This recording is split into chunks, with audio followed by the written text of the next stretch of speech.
My life is an eclectic mess, and I love having random things that I immerse myself in. Hi, my name is Brandy. Some of my accomplishments include wife, mom, friend, honey lady, entrepreneur, and farm girl. Follow along with me as I discover other things I am passionate about. The first on my list is achieving my private pilot's license. Why? Because why not? My favorite thing in life is proving to myself that I'm a badass. Plus, my husband is a pilot, and we have already managed to take the air coast to coast. In my vlogs, you'll see the journey to discovering more, parts of my real life, and places we travel to. So hit that subscribe button now, and don't forget to like my videos. Hey, I am so happy to have you back on my channel and watching my vlog number 2. Hang tight as I'm new to this whole vlogging style and getting set up with the right equipment. And speaking of right equipment, my first flight, as you heard from vlog 1, I could not find a spot in the plane to mount my camera. And obviously I was super shy to even consider asking if I can put a camera up because, you know, it's still just awkward. It's awkward to record things, and it's awkward to record things in front of people. I'm sure you can understand that one. But I have realized it's okay to be awkward. I want this video footage. I want to be able to learn and see, because when you're in the air in your plane and you're trying to learn these, it's really just like going in, but watching it helps set that learning experience in place so you can go back to your next lesson and be that more ready to consume more. So I did ask if I could put the camera up. I found a spot. These have been really great for me to learn, especially when I've had some bouncy landings. Yes, I have shown. I'll show you awesome landings, but I feel like those awesome landings, I've had a little more assistance, and the more bouncier ones are completely me. Travis sent me a funny video reel of a guy that had the camera on the exterior wing facing the plane, and when he went to land, he or she, I guess I didn't pay attention, it just bounced, and the music was just comical. So it made me feel better that, you know, I haven't had many lessons in the air, and it's okay. We all start somewhere. We don't start perfect. And honestly, I don't want to be perfect when I'm with the instructor, because perfect does not teach.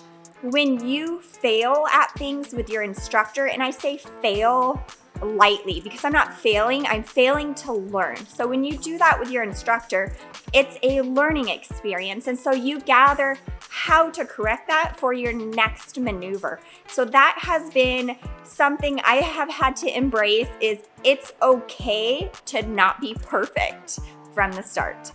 With that being said, this second vlog is gonna show you our first stall in the air.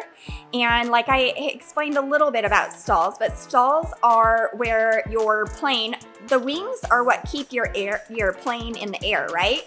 So when your nose tips up and you go up pretty steep, your wings lose that lift. And so it ends up, there's a buzz in the plane, it's a stall buzz, and it'll buzz, buzz, buzz and warn you. And then all of a sudden your plane falls out of the sky. And when I was told we're gonna practice stalls, I'm a little freaking out that we're gonna fall out of the air and it's gonna be a drastic drop. So that was a little nerve-wracking, but my instructor had the plane. She showed me that it's not that scary. And if you're learning to fly yourself, you want to do these things. You want to be able to correct them with your instructor. That way, when you go solo, you feel confident in your ability to fly and to save yourself in the event that your wings stall. So she showed me, and this was when we didn't have the mic connection. The next videos and on, I definitely got that mic connection so you can hear the training and the conversation and just things that if you are in the cockpit with your instructor, you will hear and learn and see and do, right? So we did the stall with her. It was not as scary as I had considered, so it was more oh, I can do this. So she gave it to me and I did the whole thing too. And I had a hard time stalling the 172 because I'm pulling back on the yoke and it's just buzzing and buzzing and buzzing. And I was able to pull back a little more and it finally fell. And the minute it falls and your nose dips is when you want to give it full power, pitch your nose up and climb out of that descent. And as soon as you get that positive climb, if you practice the stall with flaps, you're gonna wanna take your flaps off. So it was really cool and we did it a couple times. So that was my first ever stall training. And then I'm gonna show you a couple other videos from the next flight lesson number 3. That one will have the mic attached.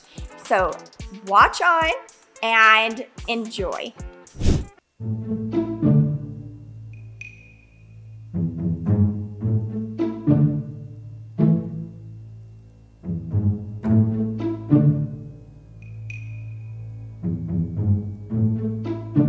Right.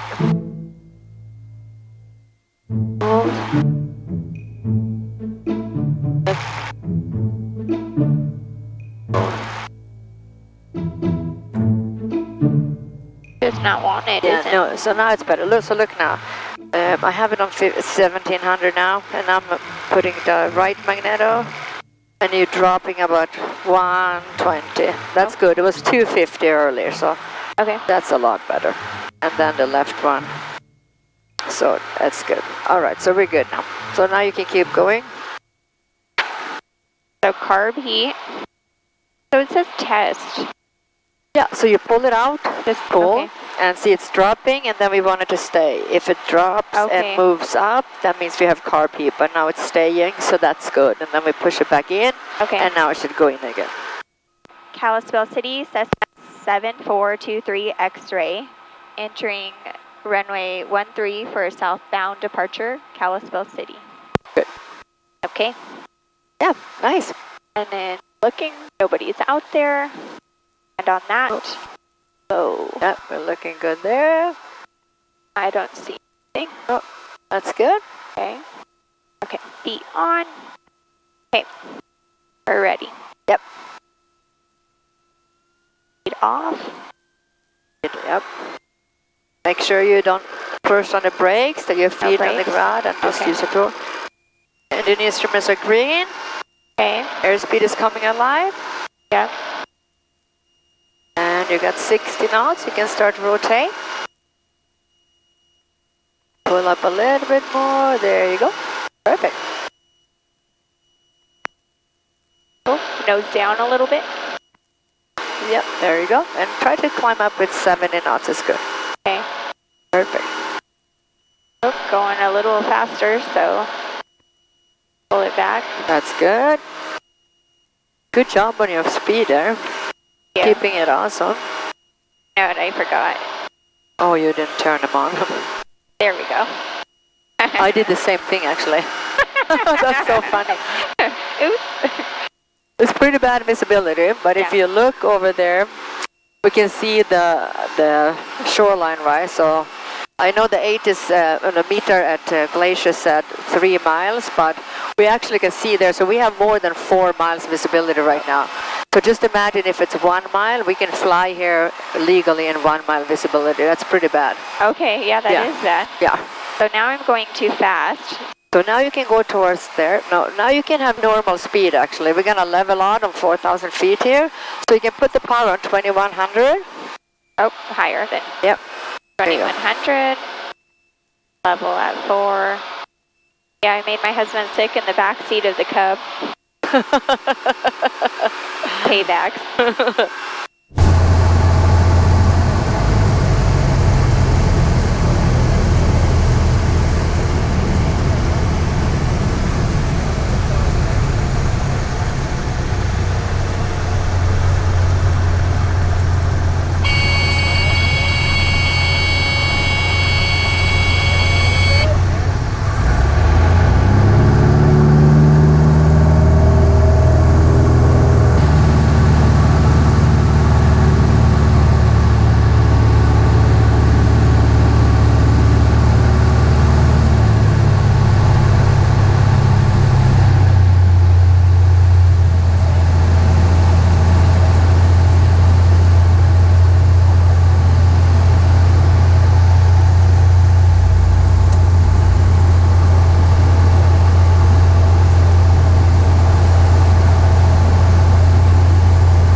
So remember, it's in between those two long ones, okay? So you turn and pull back a little bit to get that little pressure, and then we're gonna keep do a full 360. Left first?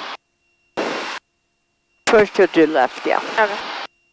And so turn, turn all the way to 45. There you go, and start pulling there, and keep the nose up there. It's really hard now because we don't have much horizon, right? So it's gonna, it's really tricky to get that picture. Right. But you're doing really good. A little bit more pressure here then. Keep the nose up. Oh yes, that's right. There you go. Perfect. There you go. Nice. And you can tell right now we are about 5 miles away from the airport, so you can tell the Kalispell City that we are 5 miles southeast coming in for landing. For a 1-3? For 1-3, yeah. Oh. Kalispell City, Cessna 7423 X-Way. 5 miles out, coming in for landing on 1-3, Kalispell City. Did I do that right? Yep. Okay. Perfect. Okay. And we're a little bit high here, so you can pull out the power a little bit more. Speed is looking really good. Okay. Kalispell City 23 extra final 1-3 full stop Kalispell. Now we're gonna keep the speed the whole way down until we come into ground effect. Now we're just gonna work the throttle here to see if you're coming too slow to the ground, then you give a little bit of power for support. There you go. Good job. Just a little bit until we get over the houses here. And then you keep pushing down your nose for your speed. Oh, yep. There you go. You're looking really good here now. And now we start being safer. So now you can pull out the power again. Now we're gonna make it, right? So you pull out the power all the way out. All the way, hold it, yep, still hold it. And pull up there, no, there, hold it, up. Want to keep the nose back, look in the back, and just wait there. You want to make sure we have the nose really high at the end there. Okay. Otherwise we're gonna, there we go. Oh, we're gonna slow, and we're gonna apply some brakes here. Perfect. So very, very good. The whole pattern was really, really good. You know, and if you're coming down too slow, low down to the houses, we just give a little bit of power until we come up. And then you saw we got back on your glide slope, and then you could just pull it out again and start going down. Just make sure we are not allowed to land before the stripe, right? So even though we have the other area, we can take off there, but we are not allowed to land on it. So we have to make it past that line. Go, and now you clean up the airplane. Kalispell City, Cessna 7423 X-Ray, cleared runway, Kalispell City. We were able to celebrate Ivy's birthday party during this whole time. We invited all our friends over and had a water balloon fight, and even her brothers had a little fun in there as well, throwing the water balloons at the kids. Actually, one of the little girls had a really good arm that she ended up hitting the boys pretty good. So the kids were super excited about that. Wow, you are completed on vlog number 2. Thank you so much for all your support and sticking with me through this journey of getting my pilot license, my private pilot license, and everything it takes and all my awkwardness. I am crazy awkward in front of the camera. It's just not normal. So this video, we had Ivy's birthday party. She turned 10. First time flying in smoke that came down from Canada. Those fires just, they're on everywhere, right? They're coming down from all over. And so we also had a magneto fail. And if you caught that, one of the magnetos during our run up, you check both magnetos, one of them dropped more than it should have. And so my instructor showed me how you could burn it off and get it so it didn't drop. And so our flight, thankfully, was not canceled. So on vlog number 3 coming up next week, we are going to be talking about soloing. And soloing is when your instructor feels you are ready to go up in the air without her. I don't feel like I'm ready yet, so I am more than happy to have her in my seat. I love the company also, and I love the conversations. We are going to have some more smoke. It had not dissipated yet, and then we're going to take the new runway, not new to me for landing, runway 13. And that one is a little more scary for me because instead of coming from the south in and there's not that much population, buildings, etc., you can go down lower and not feel like you're going to fall on their house. Taking runway 13, you come from the north and you come over town, over the high school, over the football fields area. And so there's a lot of buildings and it's a little nerve-wracking to fly low over buildings to hit your landing just right because you don't want to be too high or you don't want to be too low, and you want enough power that your plane is not going to fall out of the air. So come back next week and watch how I handle flying runway 13.